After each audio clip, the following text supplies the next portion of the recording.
Election nullified. Canadian Supreme Court judge stuns nation with shocking election, ruling Carney panics. Welcome to Canadian Network, your premier source for unfiltered news and in-depth analysis on the political landscape shaping our nation. We cut through the spin to bring you the stories that truly matter, empowering you to engage in meaningful conversations and hold power accountable. Today, we delve into a developing crisis that is shaking the very foundations of Canadian democracy. A federal judge has dropped a bombshell ruling, initiating multiple judicial recounts that are not merely rechecking numbers, but fundamentally questioning the legitimacy of the recent 2025 federal election. There's simply no way this can be real. Mark Carney and the Liberals winning the 2025 election? Not after months of Pierre Poilievre consistently leading in the polls, garnering significant public support across the country. The Canadian populace, it seems, isn't buying this outcome, and now it appears a federal judge might not be either. Today, a Superior Court judge delivered a monumental ruling. Multiple judicial recounts are now officially underway. And these aren't just your standard re-verification of vote counts. They are challenging the very legitimacy of this entire election, probing into allegations of miscounted ballots, unjustly rejected votes, and pervasive errors in postal codes. The integrity of Canada's electoral system is wobbling, visibly unstable, and Elections Canada is squarely in the crosshairs, facing intense scrutiny and mounting public pressure. Mark Carney's so-called victory, that fragile assertion of power, is now hanging by the thinnest of threads. These judicial recounts are poised to dramatically redraw the electoral map of the House of Commons, with the very real possibility of flipping seats and consequently flipping power. And as these developments unfold, Canadians across the nation are asking one collective, bewildered question: what the hell just happened? Let's be unequivocally real about this. What transpired was not merely an election, it was a circus. Mark Carney, in his initial campaign, grandly promised to restore trust in the political process. But if this chaotic aftermath is what trust looks like, then Canada might well be in dire need of a national therapist, or perhaps even an exorcist.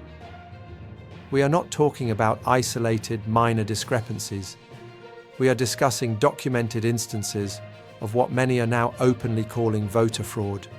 Advanced ballots that mysteriously fail to match voter lists, ballot boxes incorrectly labelled, and a pervasive air of incompetence, or something far more insidious.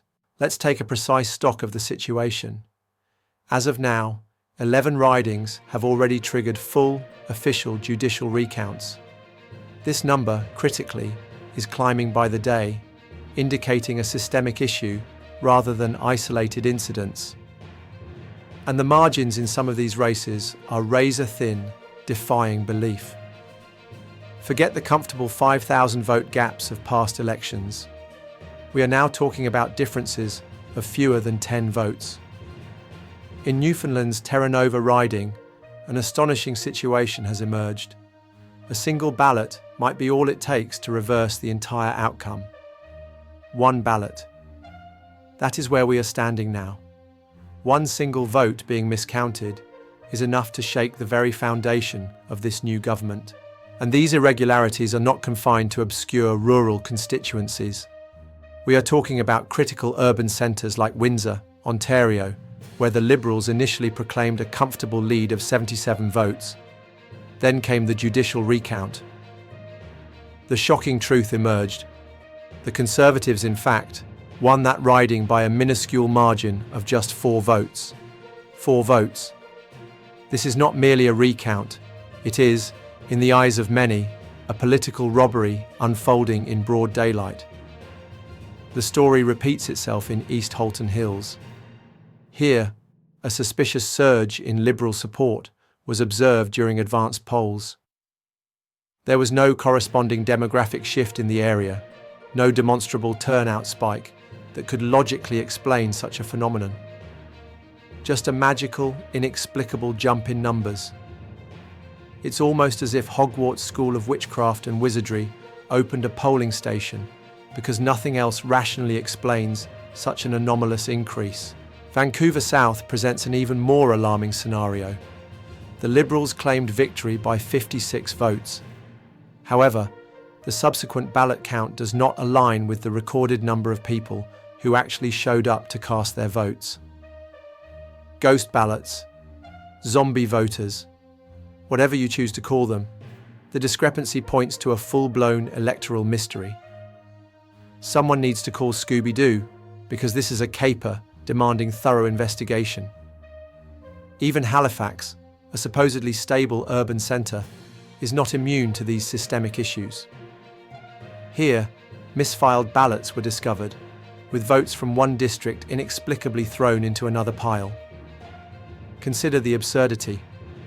If you mistakenly mailed your rent payment to someone else's landlord, you would undoubtedly face eviction. Yet, in 2025 Canada, apparently, such gross errors in electoral management simply mean you're a Liberal strategist. And perhaps most damningly, in Montreal, Mark Carney's very own turf, a judicial recount is actively underway. The reasons are multifold: mail-in ballot irregularities, ballots counted long after official deadlines, and significant issues with advanced polls. The irony is palpable.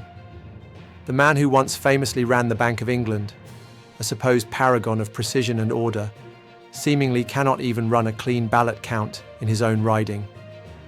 You truly cannot make this up. The immediate result of these cascading revelations is total, unmitigated chaos.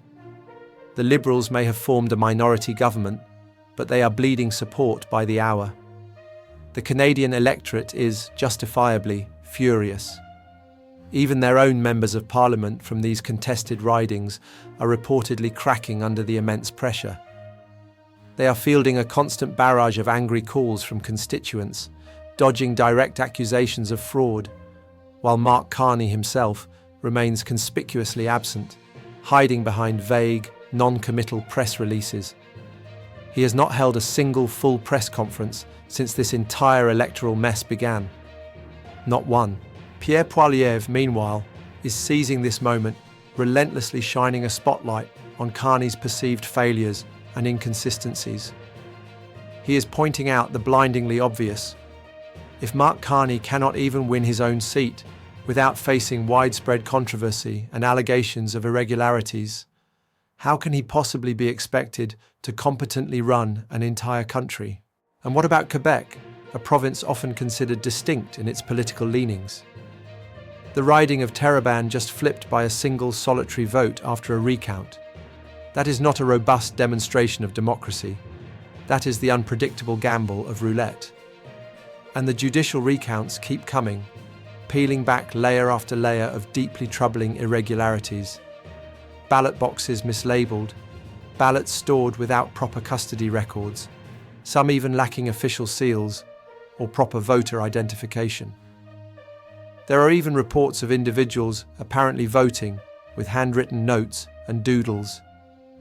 This reeks of amateur hour at Elections Canada, or more sinisterly, it could be a calculated act of sabotage, meticulously executed in a suit and tie. Either way, the country, the Canadian people, deserve a far better, more transparent, and more trustworthy electoral process.